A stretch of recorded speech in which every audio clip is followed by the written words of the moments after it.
Hello, welcome to the sideboard here at the StarCityGames.com Season 1 Invitational in Richmond. I am Nick Miller alongside Bob Huang. How are you doing, sir? Doing all right. How about yourself? I am great.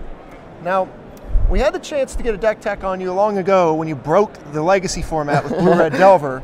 We missed that opportunity. You won the tournament. Treasure Cruise has since been banned in Legacy and Modern. So when you have a brew, we're not going to miss you again. Awesome. Thank you so much. I will just say one thing. It was my friend who brewed up this deck and handed it to me. Okay. My friend Zan. He actually ended up top 8ing Miami with his brew as well. So he's a good deck builder, and this is definitely a piece of work. All right. This is a deck hinging on the card Collected Company from the new set. You've got a aggro shell here, but let's go over the specifics. You have 12 cards at this card, or 16 cards, with 4 different drops that can come in here. You've got Fanatic of Xenagos, Goblin Rabblemaster, Death Mist Raptor, Savage Knuckleblade. Yep. How'd you come up with this, or how'd your friend come up with it, and why are you so all about this deck? You're 3-0 so far. Yeah. So I think when Collected Company was first spoiled, we were like thinking about the ceiling of this card, and the ceiling of this card is very, very high. Like this is standard. You can put 6 mana of like power into play. Like that's, you know, that's jumping the curve. That's like the same as like a turn 1 Elvish Mystic. It's a fantastic play. And so we were trying to like figure out shells for it, or Zan was rather. And he tried it in like straight red-green. He was playing like Boon Satyrs instead, but he felt like he wanted a little bit extra punch. So we decided to splash blue for Savage Knuckleblade. All right, so you've got your Elvish Mystic, and this deck is probably, of all the decks with Elvish Mystic, one of the most powerful, because you have all these 3 drops you want to be getting into play.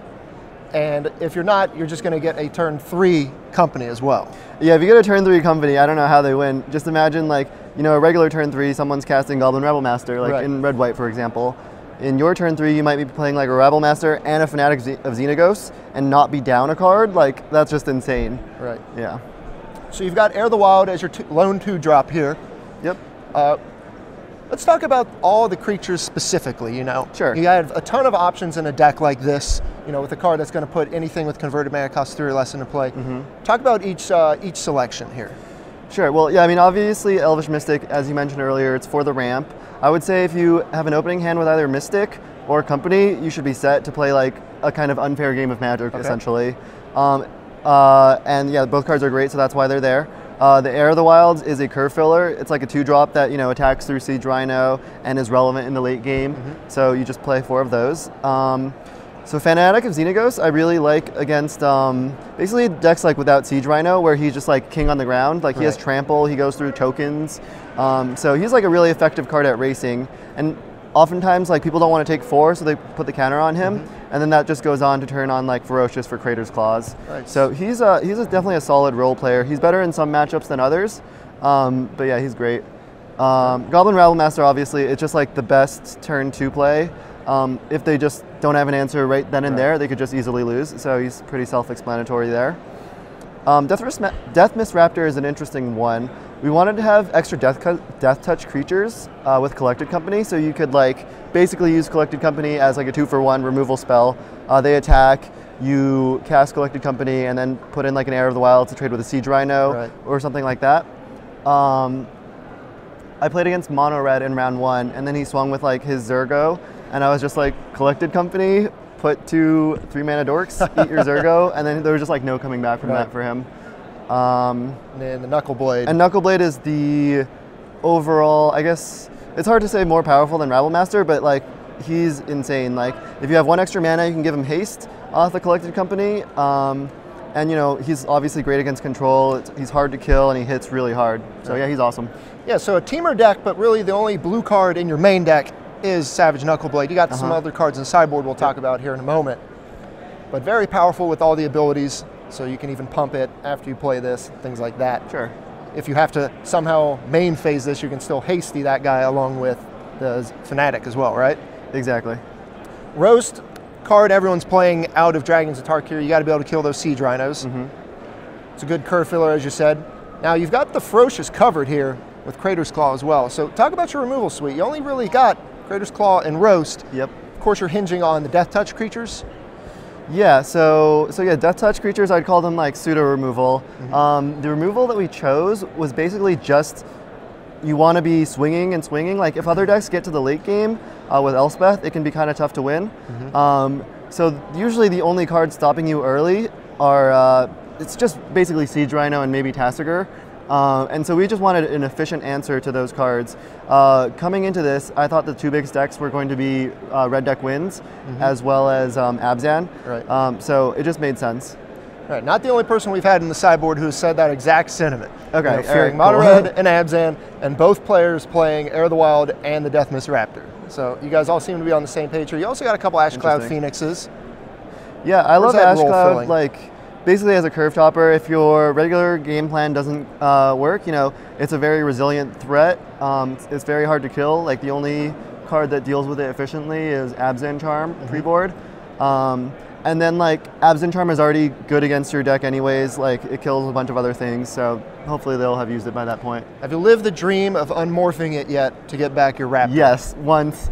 It was irrelevant because I was, you know, beating him in the air with Ash Cloud Phoenix, but it was sweet nonetheless. Excellent. Yeah. Excellent. Now your mana in this deck, you know, you really want the turn 1 Mystic and you want to be able to play cards on curve here. You got the full 4 mana Confluence, correct? Yes. And a bunch of Pain lands? Yeah, we play 4 mana Confluence and then 8 Pain lands in addition to that. You really want to be able to just cast your spells on time. You're an aggro deck. So with this setup, you have plenty of sources of all of the major colors and even of blue, honestly. So your mana is actually great. Like the mana is as good as like a 2-color deck, basically. Okay. Yeah. I mentioned the sideboard earlier. You got some more blue cards, but the big one, we've all wanted to see it, Sarkhan. He is here, unbroken. You got 2 copies. Okay. How's this Planeswalker been?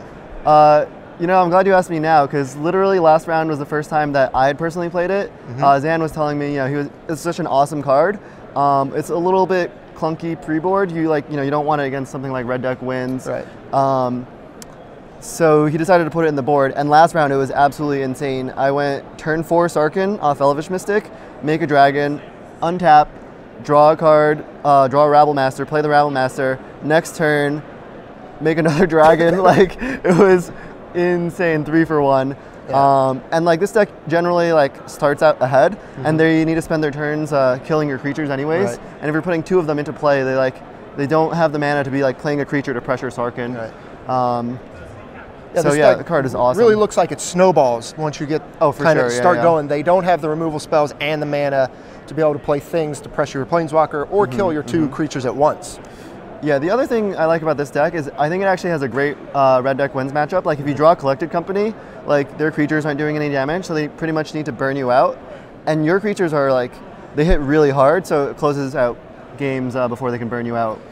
Talk about this. You got 2 Mob Rule here in your sideboard. This is a card that people complaining about in Limited. Really? You're bringing it over here to the standard portion. Yeah, I am, I'll say I'm skeptical about this card. As Ann was showing me, like this is your best bet for beating the Green Devotion decks as well as the Whip decks, because those decks really just, they try to clog the board so your guys don't get through. And then you're like actually okay with that if you have Mob Rule in your hand. You're just like, okay, keep playing stuff. I'll take it now. Swing, you're dead. So you said it's been good. You can play it with like an Elvish Mystic, and it untaps the Elvish Mystic too. So it's like, yeah. All right. I like the functionality. That's nice. You got a couple Magma Sprays. You got Anger of the Gods. Just some removal.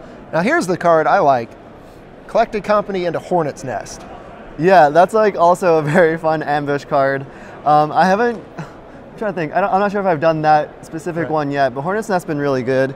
It's really in for basically the red matchups, because basically the stuff on the ground, they can't really attack with it anymore.